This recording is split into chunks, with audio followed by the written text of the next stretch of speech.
Bonjour à tous, bienvenue sur la chaîne Cryptonul pour une nouvelle vidéo. Alors aujourd'hui, on va s'intéresser à la blockchain. Concrètement, qu'est-ce que c'est et comment ça marche, quoi. Parce qu'on on en parle, mais bon, voilà. L'idée, c'est d'avoir quelques notions là-dessus, même si après, bon, au quotidien, vous en foutez, hein. C'est comme Internet, personne sait. Tous ceux qui utilisent Internet savent pas comment ça marche. C'est pas gênant au quotidien, mais il est bon quand même d'avoir cette petite notion. Alors, bon, d'abord, disclaimer, hein, je ne suis pas conseiller en investissement, donc faites vos propres recherches. Alors, la blockchain, pourquoi ça a été inventé? Ça a été inventé donc, pour créer les crypto-monnaies et pour résoudre quelques problèmes. L'objectif, c'était de remplacer à la fois les jetons, c'est-à-dire en fait les pièces de monnaie, les billets que vous avez dans la poche, qui sont en circulation, et les registres qui tracent les transactions. Donc là, vous voyez une tablette sumérienne. Hein, c'est pour ça qu'on a inventé l'écriture il y a X milliers d'années, c'était pour tracer justement les premiers échanges. Bon, aujourd'hui c'est un rôle qui est fait par les banques et les banques centrales, mais donc comment faire justement pour se passer de banques et de banques centrales et de maintenir quand même un système qui fonctionne? Alors, on a quelques problèmes à résoudre. Déjà, il faut que on ait un système qui soit immuable, infalsifiable et robuste, c'est-à-dire qu'avec le temps, qui est 10, 15, 20, 30 ans, 100 ans, enfin, on garde son registre de transactions sans qu'il y ait de problème technique ou de problème de sécurité ou de possibilité de censure.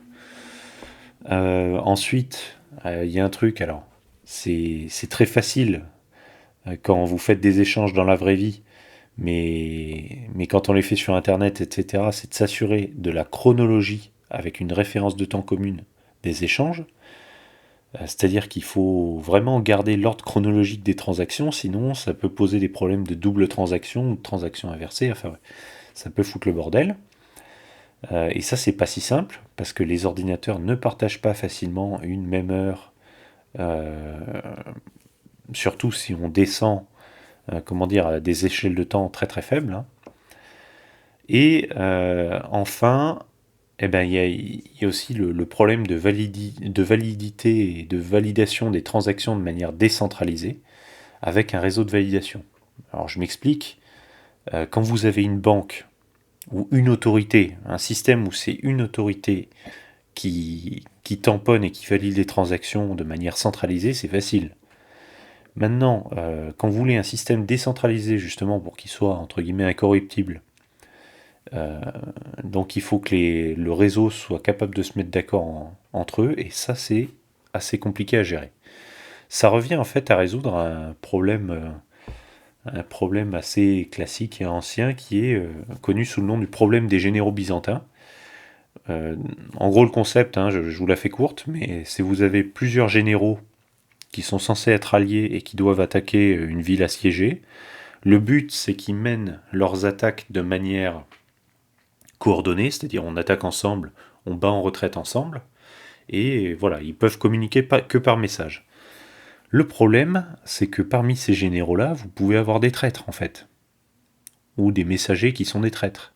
Donc comment s'assurer de transférer le message sans qu'il soit corrompu, et pour garantir un minimum de sécurité de la coordination de l'attaque. Vous voyez.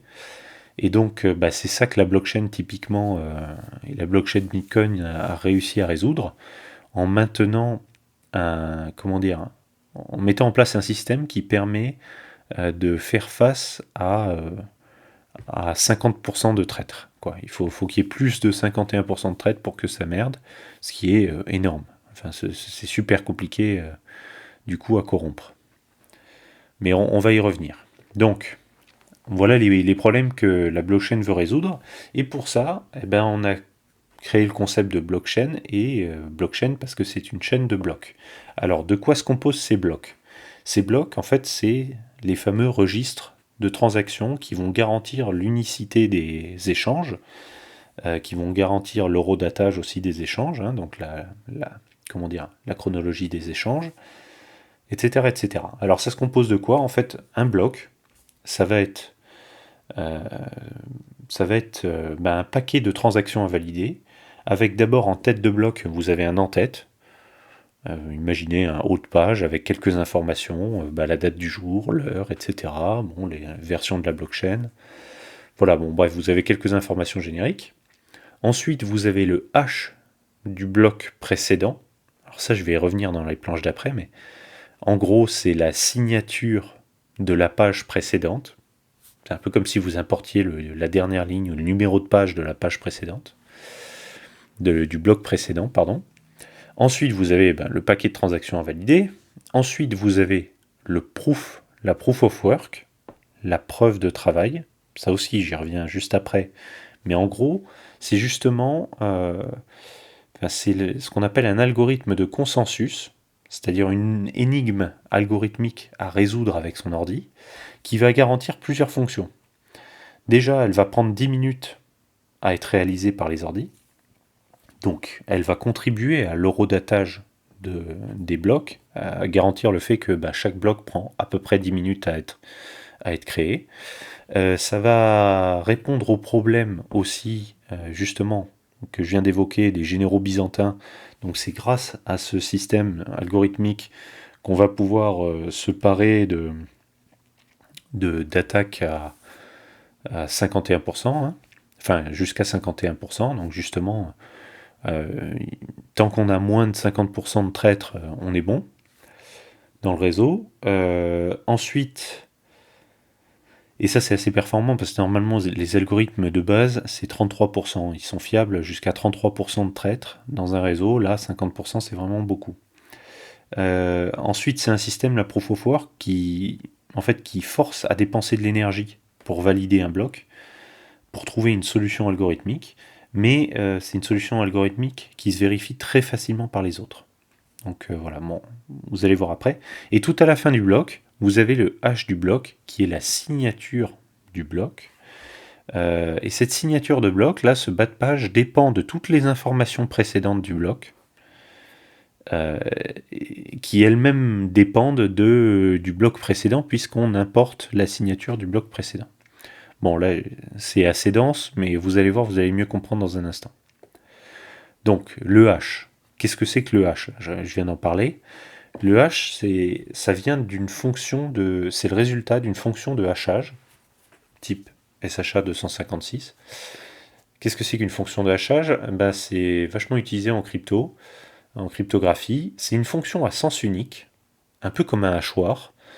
Vous allez lui mettre un message, mettons un message texte en entrée, n'importe lequel, de taille variable, il va le transformer en une signature, en une empreinte de X caractères, fixe, mais très très variable, enfin qui dépend de ce qu'on lui file en entrée.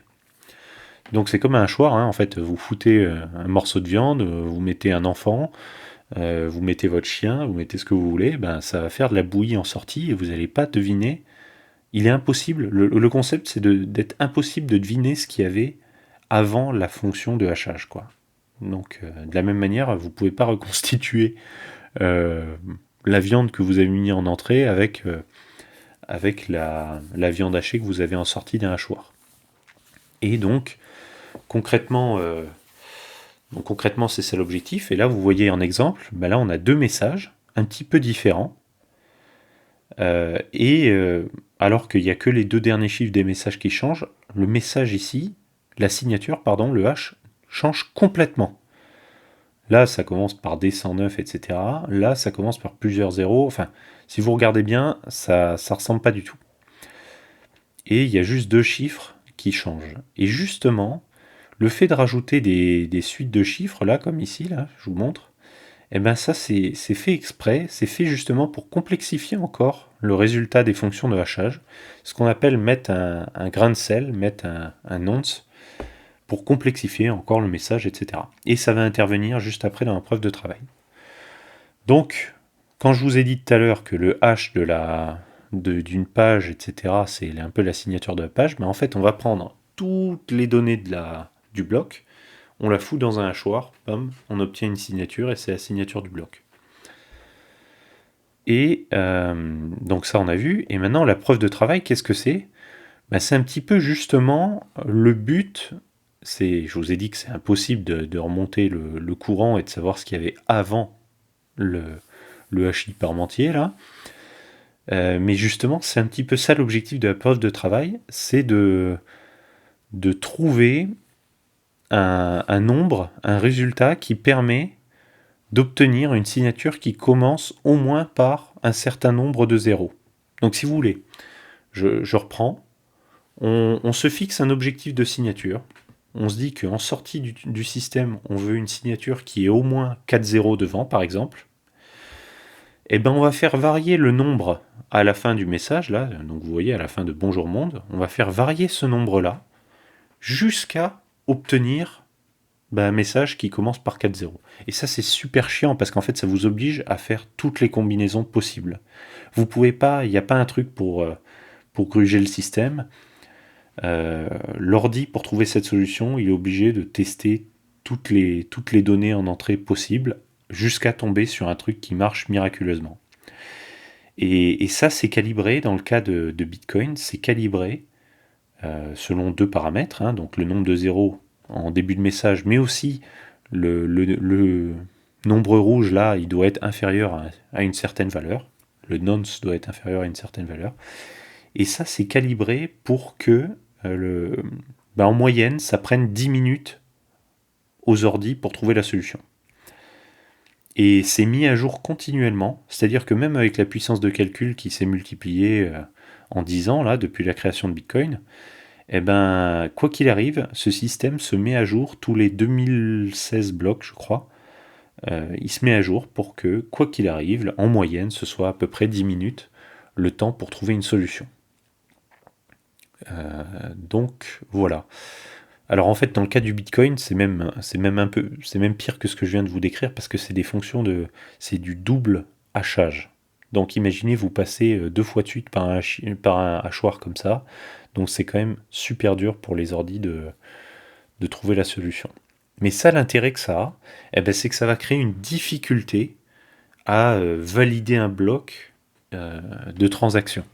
Ça va obliger les gens à consommer 10 minutes de puissance machine, et de machines assez puissantes, pour pouvoir valider un bloc Bitcoin et valider des transactions. Et ça, c'est une sécurité, parce qu'en fait, du coup, vous n'allez pas venir hacker le système comme ça, à moins d'avoir vraiment une grosse volonté de le hacker, une forte puissance de calcul. Il faut que vous ayez plus de 50% de la puissance de calcul totale sur Terre du Bitcoin. Alors autant c'était peut-être faisable au tout début du projet, autant maintenant il y a tellement de mineurs, hein, on va y revenir, mais que c'est impossible d'avoir cette puissance-là. Donc voilà un petit peu l'intérêt de la preuve de travail, énigme algorithmique qui oblige à consommer de l'énergie, à la fois pour sécuriser la blockchain, aussi pour éviter que les gens soient tentés de la corrompre, et puis voilà quoi. Et puis pour faire l'horodatage. Et donc, qu'est-ce que vous obtenez ? Vous obtenez un petit peu les pages d'un livre. Vous voyez ? Et c'est pour ça qu'on parle de chaîne de blocs. C'est parce que un bloc, donc il y a une en-tête, etc., un hash, le hash de la page précédente, toutes les transactions, la proof of work, et le hash de sa propre page, et comme à chaque fois, vous prenez la signature d'une page pour l'injecter dans le bloc d'après, hein, dans la page d'après, si vous voulez, si on modélisait ça comme un livre, là vous obtenez une chaîne, quoi. Tous les blocs sont liés les uns aux autres, les uns après les autres, et vous pouvez pas remonter, comment je peux vous dire ça ? Vous pouvez pas remonter le filon comme ça, quoi. Vous êtes obligé, vous pouvez pas créer le bloc 65 sans avoir connaissance du bloc 64. Donc vous pouvez pas le créer à l'avance. Vous ne pouvez pas le hacker comme ça, vous êtes obligé de vous retaper toute la chaîne parce qu'il va falloir que toute la chaîne soit cohérente. Et petite subtilité aussi, je ne sais pas si je l'ai dit, mais la proof of work, donc ça prend 10 minutes, c'est compliqué à faire, etc. pour l'ordi qui la calcule. Par contre, ça prend 2 secondes à vérifier. Trouver une solution en remontant le hachoir, c'est compliqué. Par contre, une fois que vous avez la solution, la remettre dans le hachoir pour obtenir la signature et vérifier que c'est la même, ça prend 2 secondes. Donc voilà, donc tout le monde peut observer cette chaîne de blocs, elle est publique, tout le monde peut la voir, tout le monde peut la vérifier, la recalculer, et c'est ce qui fait la sécurité de la blockchain en fait. Et évidemment, C'est comme ça sur un paquet de blocs, hein. Là, je vous ai mis 2 pages d'un livre, mais la blockchain, bah, c'est infini. Je sais plus combien on est à de blocs aujourd'hui, mais un sacré paquet. Et donc, pour valider tout ça, donc c'est pas un seul ordi qui fait le boulot, c'est tout un réseau de validation qui est composé de mineurs, en fait. Donc, les mineurs, ils mettent à disposition des ordinateurs, des puissances de calcul, qui forment un réseau, et chacun de ces nœuds du réseau va recopier la blockchain et va essayer de calculer les blocs. Donc c'est ça qui est le garant de la sécurité. Tout le monde essaye de faire le boulot en même temps, et le premier qui gagne, entre guillemets, le premier qui valide un bloc, va gagner quelques bitcoins. Donc c'est ça un petit peu la motivation des gens, ça va être d'avoir des bitcoins en récompense de cette preuve de travail, quoi, et de ce boulot et de cette énergie dépensée. Et cette récompense, comment elle évolue avec le temps? En fait, là je vous renvoie un peu à une vidéo précédente, mais en fait cette récompense, elle va diminuer avec le temps. Donc au tout début du réseau, on gagnait 50 bitcoins chaque fois qu'on validait un bloc. Aujourd'hui, on en est à 6,25 bitcoins à chaque bloc miné. En fait, la récompense, elle est divisée par 2 à peu près tous les 4 ans. Alors vous allez me dire, ouais, c'est con, parce que du coup, on a de moins en moins de récompenses. Non, mais c'est pas tout à fait comme ça que ça marche, parce que justement, ce mécanisme de raréfaction du Bitcoin fait que sa valeur augmente avec le temps. Si vous voulez, quand pour le même boulot, vous touchez moins d'argent, cet argent a tendance à prendre de la valeur. Alors, je suis d'accord, je viens de me rendre compte de ce que je viens de dire. Dans la vraie vie, ça n'existe pas, ça. Enfin, je veux dire, ça ne marche pas avec l'euro, évidemment, et avec le dollar, hein. Si votre boss vous promet de vous payer moins demain, pensez pas que ça va faire varier le cours de l'euro ou du dollar à la hausse. Mais dans le cas de Bitcoin, c'est vrai, parce que c'est cette preuve de travail qui fait froid, quoi. Qui fait foi, pardon, et qui adosse le Bitcoin à une certaine valeur énergétique. Bon, enfin bref. Du coup, voilà. Donc les mineurs, ils gagnent ils gagnent de moins en moins, pardon, de Bitcoin avec le temps. Et en même temps, ça contribue à la création, à l'impression monétaire de Bitcoin. Donc je rappelle, on est quand même à peu près à la fin 2021, là, début 2022, on était à presque 19 millions de Bitcoin imprimés. Et du coup, justement, comme on a imprime de moins en moins, on atteindra les 21 millions fixes vers 2140. Donc il y a le temps.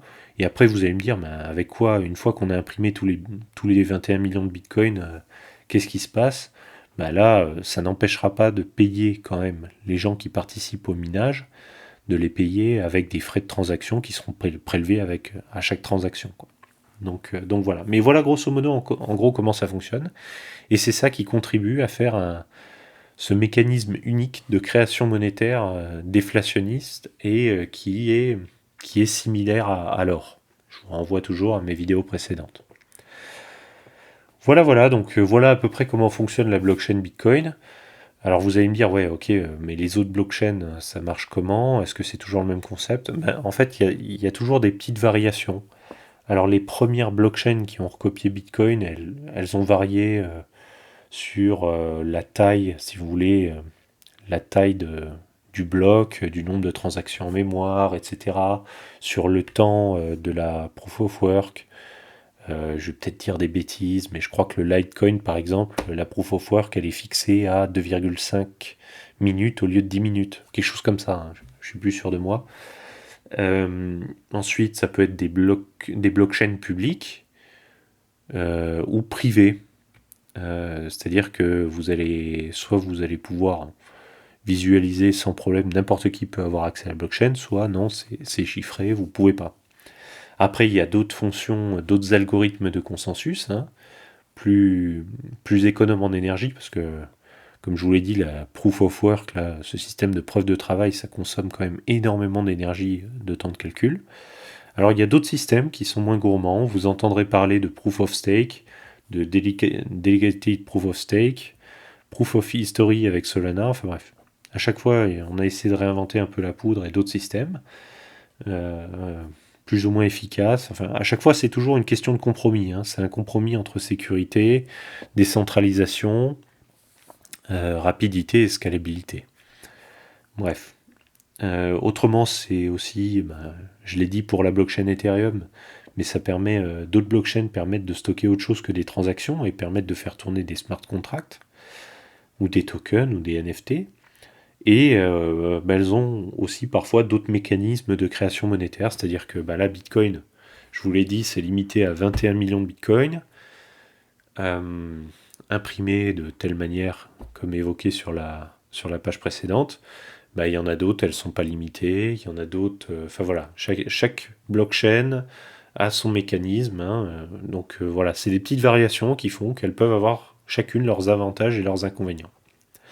Bon écoutez, j'espère que ça vous a aidé à comprendre un petit peu comment fonctionne la blockchain, à quoi ça ressemble.